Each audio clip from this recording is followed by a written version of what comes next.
तो चलिए बढ़ते हैं आज की कहानी की ओर। नमस्कार दोस्तों, मेरा नाम श्याम सुंदर है। ये भूता घटना मेरे साथ तब घटी थी जब मेरे गांव की कंपनी बंद हो गई थी और जॉब के लिए मुझे दूसरे गांव की कंपनी में जाना पड़ा था। पहले तो मैं कुछ दिन अपनी नौकरी की तलाश में भटकता रहा, लेकिन आजकल किस्मत मुझसे नाराज थी। जहां भी जाता इंटरव्यू में कोई ना कोई दिक्कत निकल ही जाती। फिर मेरी मुलाकात हमारे गांव के एक बाबा से हुई तो उन्होंने मुझे घाटी के एक काम के बारे में बताया। दरअसल वहां काम करने वाले लोगों को एक और कर्मचारी की जरूरत थी। काम इतना था कि मुझे उस घाटी पर निगरानी रखनी थी कि कहीं कोई मजदूर निकम्मा होकर आराम तो नहीं कर रहा। साथ ही कभी कभार मेरी नाइट ड्यूटी भी निकल जाती। मैं इस काम को करने के लिए मैं तुरंत ही राजी हो गया और फिर मैं अपने इंटरव्यू के लिए गया तो उन्होंने मुझसे कुछ अजीब सवाल पूछे, जैसे कि क्या मैं भूत प्रेत में विश्वास करता हूँ और क्या मैं किसी डरावनी चीज को देखकर दुम दबाकर भाग जाता हूँ। इन चीजों के उत्तर मैंने काफी संभल कर दिए और मुझे इंटरव्यू में परफेक्ट बताकर जॉब दे दी गई। उस दिन मैं बहुत ही ज़्यादा खुश था क्योंकि मुझे जॉब जो मिल गई थी, लेकिन इत्तेफाक से उन्होंने मुझे नाइट ड्यूटी का काम सौंप दिया, जिससे मैं बेहद हताश हो गया। और जब मैंने ये बात अपनी पत्नी ललिता को बताई तो उसने मेरे कंधे पर हाथ रखते हुए कहा, चिंता ना करें, ये सब भी जल्दी बीत जाएगा। कहीं ना कहीं इस बात से मुझे काफ़ी खुशी मिली। उसके बाद मुझे उसी रात निकलना था अपनी जॉब के लिए, तो मैं जल्दी जल्दी खाना खाने के बाद काम के लिए निकल पड़ा। अब देर रात हो गई थी और लगभग 10 बजे के बाद मुझे ड्यूटी ज्वाइन करनी थी, इसलिए मैं टाइम रहते ही ड्यूटी पर पहुंच गया। तभी मैंने देखा कि रात के समय में वहां का सारा सामान खुला पड़ा था। मुझे कुछ चीज़ें भी दी गई थी, जैसे कि हाथ में एक लंबी मजबूत लकड़ी, पीने का पानी और एक लंबी चौड़ी टॉर्च, साथ ही एक छोटा सा रूम और साथ एक इमरजेंसी कॉल भी वहां पर लगा हुआ था, जिस लाइन से कनेक्ट होकर मैं वहां की जानकारी देता रहता। मुझे ठीक से तो याद नहीं है, लेकिन कुछ देर के लिए मेरी आंख लग गई थी। वो क्या था कि उस घाटी के पास ठंड का जमावड़ा कुछ ज़्यादा ही था, तो कम्बल ओढ़े मेरा शरीर गर्म हो गया और इसी बीच कब मेरी आंख लग गई मुझे पता ही नहीं चला। फिर मैंने आंख खोली तो मुझे एक आवाज़ आई। वो आवाज़ किसी आदमी की थी, लेकिन हैरत की बात तो ये थी कि उस डरावनी जगह पर इतना ज़्यादा सन्नाटा था कि कोई परिंदा भी अपने पर ना मार सके। वहाँ किसी आदमी का होना तो लगभग ना के बराबर था। फिर ये आवाज़ किसकी थी? और कुछ देर तो मैं उस घाटी के इधर उधर देखने लगा। टॉर्च की रोशनी भी मारी, लेकिन कोई दिखा नहीं। लिहाजन मैं अपनी नींद में एक वहम मानकर वापस से रूम में आ गया। किसी तरह डरते सहमते मैंने वो रात निकाल दी, लेकिन वो आवाज़ मेरे जहन से निकल ही नहीं रही थी। अब भी मुझे ऐसा लग रहा था कि रात को कुछ तो ऐसा हुआ था। सुबह होने के बाद मैंने रात की पूरी जानकारी उस घाटी के ओनर को बता दी और फिर अपने घर लौट गया। उसके बाद मुझे पता चला कि रात के समय वहाँ एक से ज़्यादा लोग ड्यूटी कर सकते हैं और उसी दिन मुझे अपने दोस्त अमित और रोहन का कॉल आया था और उन दोनों ने ये बताया था कि उन्हें भी किसी जॉब की ज़रूरत है और ये सही मौका था डर को दूर भगाने का। समय रहते ही मैंने उस घाटी पर काम करने वाले ठेकेदार को फ़ोन किया तो उसने भी उन दोनों को इंटरव्यू मीटिंग के लिए बुला लिया। उसी दिन उन दोनों को भी सिलेक्ट कर लिया गया और खुश नसीबी से उनकी ड्यूटी भी रात की थी। अब मुझे इस काम को करने में कोई ऐतराज़ नहीं था। साथ ही साथ मेरे साथ वो लोग काम करने वाले थे जिनको मैं बचपन से जानता था, तो काम करने का एक अलग ही मज़ा था। फिर अगली रात मैं और अमित और रोहन हम तीनों शाम को खाना वाना करने के बाद उस घाटी के लिए निकल गए। घाटी की दूरी यहाँ से कुछ ज़्यादा थी तो हम बाइक लेकर निकलते थे।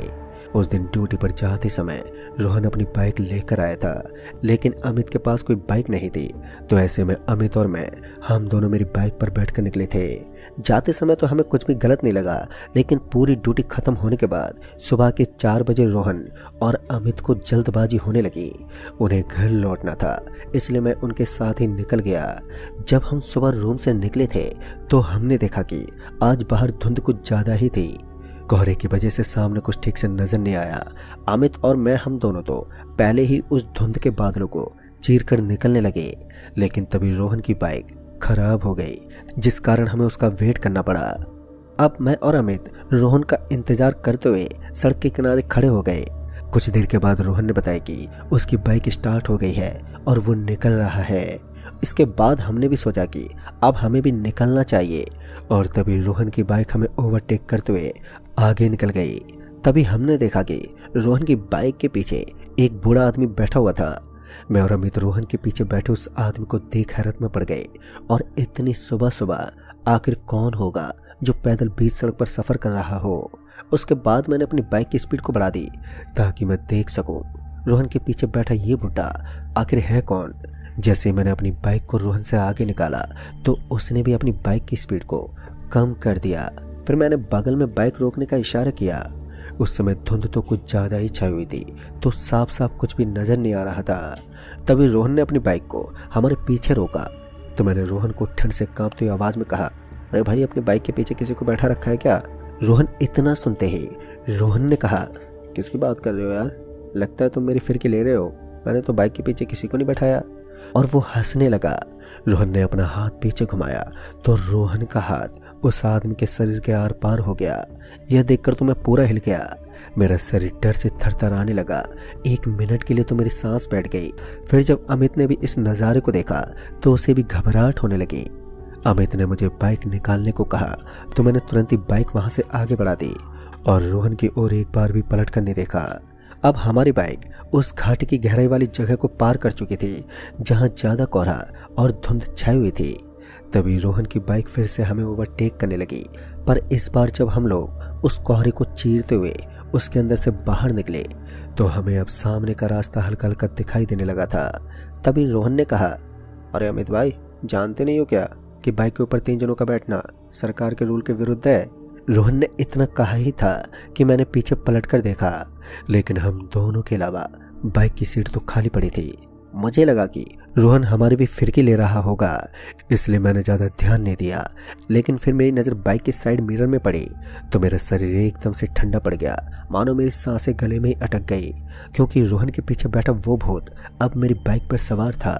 उस मिरर में उसकी शक्ल ढंग से तो नहीं देख पाया, लेकिन मैं इस बात का पूरी तरह यकीन कर चुका था कि ये तो वही प्रेत है।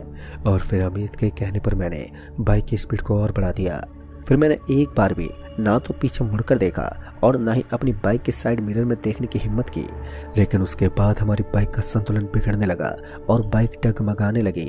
एक तो ठंड, ऊपर से डर ने मुझे हताश कर दिया था। फिर अचानक ही बाइक एक पेड़ से टकरा गई और जैसे बाइक पेड़ से टकराई वैसे ही मैं धड़ाम से नीचे गिर पड़ा।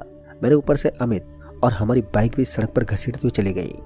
ये सब इतनी जल्दी हुआ कि हम दोनों को कुछ भी समझने का मौका नहीं मिला और हम बीच सड़क पर बेहोशी की हालत में पड़े थे।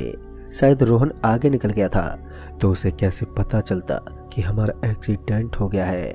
मुझे नहीं पता उसके बाद क्या हुआ, लेकिन कुछ देर के बाद जब मेरी आंखें खुली तो मैंने देखा कि सड़क पर हमारी बाइक उसी तरह गिरी हुई थी और वो बाइक के बगल में बैठा था। अमित का जिस्म खून से सना हुआ था और वो तेज तेज सांस खींच रहा था।